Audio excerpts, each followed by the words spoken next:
Good morning, everyone. This is Pastor Kale with Hope from His Word, and we're continuing to walk through here on the Beatitudes or the great sermons of the great sermon giver in Jesus. And so, thank you for continuing to be with us. Continue to like and subscribe if you want to continue to see these videos, and I appreciate you guys here. These next 2 weeks are going to be kind of these passages kind of go through this common theme of uneven love. And so we're going to pick up here in Matthew 5:33, talking about oaths. Oaths. Got to get the T in there. It says, "Again, you have heard that it is said to the people long ago, 'Do not break your oath, but keep your oaths that you have made to the Lord.' But I tell you, do not swear at all, either by heaven, for it is God's throne, or by earth, for it is the footstool, or by Jerusalem, for it is the city of the great King. And do not swear by your head, for you cannot make one hair white or black. Simply let your yes be yes, and your no be no. Everything beyond this comes from the evil one." So this is pretty straightforward. Don't make any oaths that you can't keep, especially to the Lord who knows your hearts. And so there's like nothing that we can say before God that would be of any credit or any merit, because he owns and he has everything. So it's not like we can set before God, "Oh God, this is something that I put as a wager or a down payment or anything, like that," because there's nothing that we can give to God, because he freely gives to us. And so there's not anything that we can say before God. And so back in this time, names were everything. Who you belong to, what place you came from. I mean, if you said that you were a tax collector, or if you were under the authority of Rome, you already had that authority and that backing behind that. And so people would begin to speak and promise on things between all from that to, heaven to earth to, saying, "Oh," and we've heard it say, "Oh, I promise on my," or "I swear on my," mom's grave, or all this type of stuff. And it's just like we don't really have any authority under all those things. The only thing we can truly speak on in terms is our own credible character and the merit of our own. That's the only thing we can put before. It's not like we can put, say, "Hey, we're going to co-sign under this, character, or we're going to co-sign under this merit." It's only ours. And if our yes or no is not enough, then we need to work on being more credible and more filled with honor, and letting our words be true. It's kind of like we tell kids, the boy that cries wolf. If we continue to be a dishonorable person, if we continue to say things that aren't right or aren't true, then people are going to not believe us even when we are being true. And we don't want that to be our spirit. So we need to work on being more credible. And that is where, at this point, when we're working on being more credible, when we want to be in a better place, that we can take on that name of Christ, where we do become co-heirs with Christ, as the word says, so that under his authority, he can make our name and our identity better into something more sanctified, or to better. Because that's when we become the children of Christ and the co-heirs of Christ, is when we're working on something. And so this jumps right into here Matthew 38 through 42. And this talks about this eye for an eye passage. And this is really good. I think about this a lot. It says, "If you have heard it said, an eye for an eye and a tooth for a tooth. But I tell you, do not resist an evil person. If someone strikes you on the right cheek, turn to him the other also. And if someone wants to sue you and take your tunic, let them have your cloak as well. If someone forces you to go 1 mile, go with them 2 miles. Give to the one who asks you, and do not turn away from the one who wants to borrow you." Now, people have taken this so many different ways. And so, you can read this and you can think of it one way or another. But to me, and for what God inspires me to read this, is that it is not mean to allow yourself to be abused especially physically. God is not a God that say, hey, keep yourself in a situation where you're continuing to be abused, where you're continuing to be attacked, where you're continuing to be, continued demeaned and demeaned. That's not what, to me, that's not what the word is saying, because that's not a God that I serve. In terms of cheeks, I believe that he's meaning it more as that reputable character in the vain sense, in the very human sense that we try to strive for. That sense in our hearts that we want to be right, that we want to be great, that this reputation and this human merit that we have in this life is something that we will gain and will try to protect at all costs. Our image we want for ourselves in the eyes of others is something we spend really a great deal of time and energy trying to correct. We don't want anybody saying anything negative about us. We don't want people to be rude to us.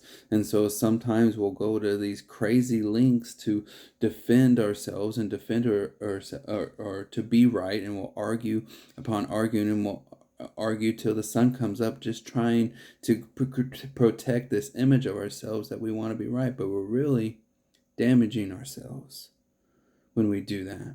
And we're really damaging the heart of Christ, because we're not supposed to fight all these battles.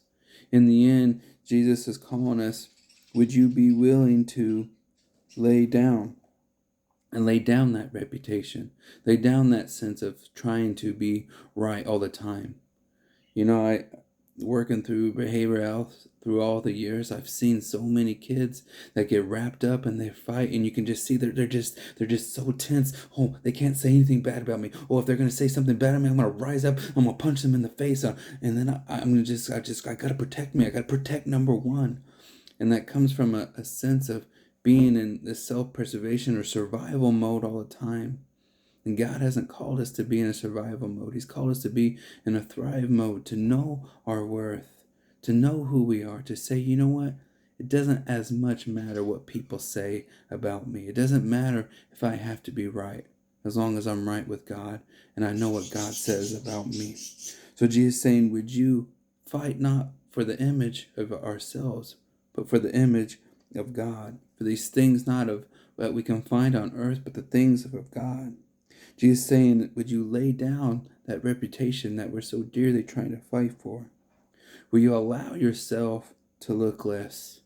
And Jesus gave the greatest example by coming out of heaven, becoming a lowly human, being born in a manger, taking the hard road every step of the way, lying himself down on the cross while people were cursing him, spitting at him, saying all the sorts of things and not saying a word, but laying himself. No one took Jesus to the cross.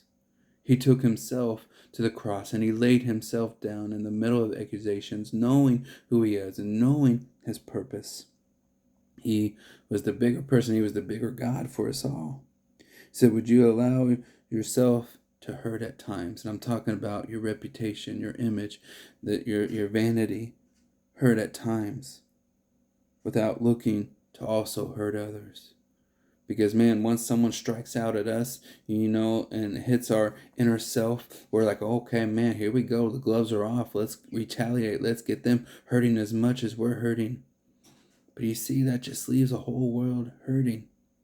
And we know about the gang mentality. It just goes on for generations sometimes. This person killed this person, so I'm going to kill this person. And this person disrespected me, so I'm going to disrespect this person. And it goes on and on and on. Jesus saying, would you break the curse? Would you break the generation divide? Would you be the difference that sets the tone in a different way, to be the person of love?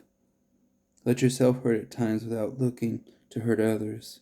And he ends it with a great analogy of go the extra mile.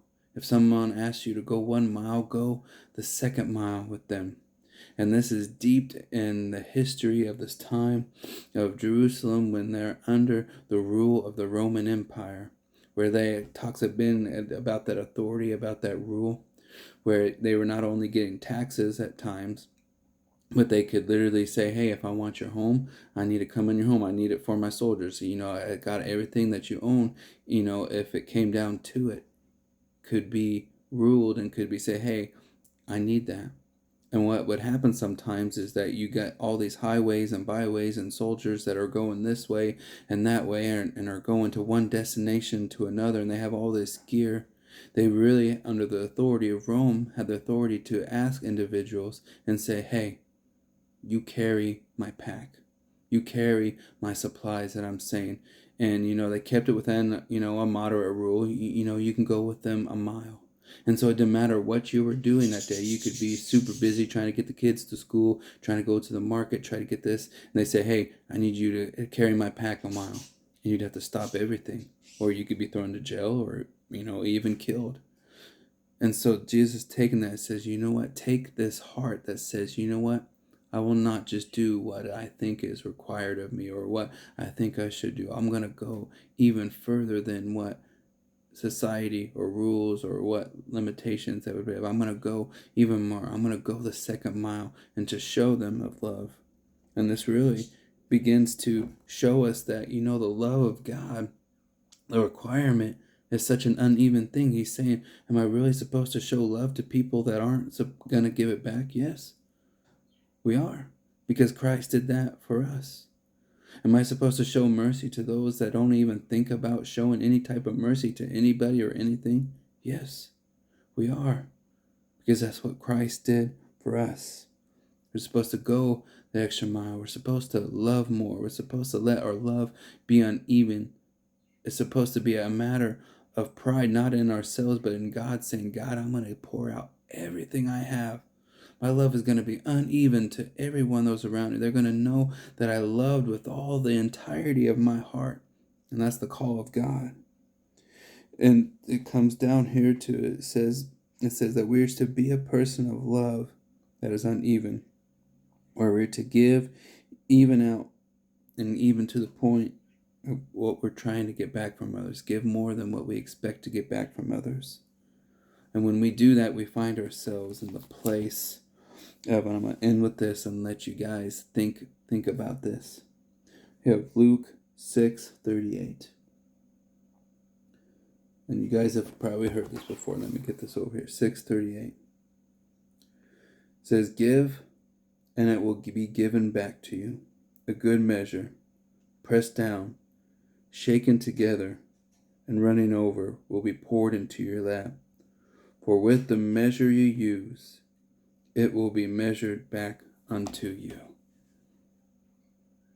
So if we take that, how much do we want God to pour into us?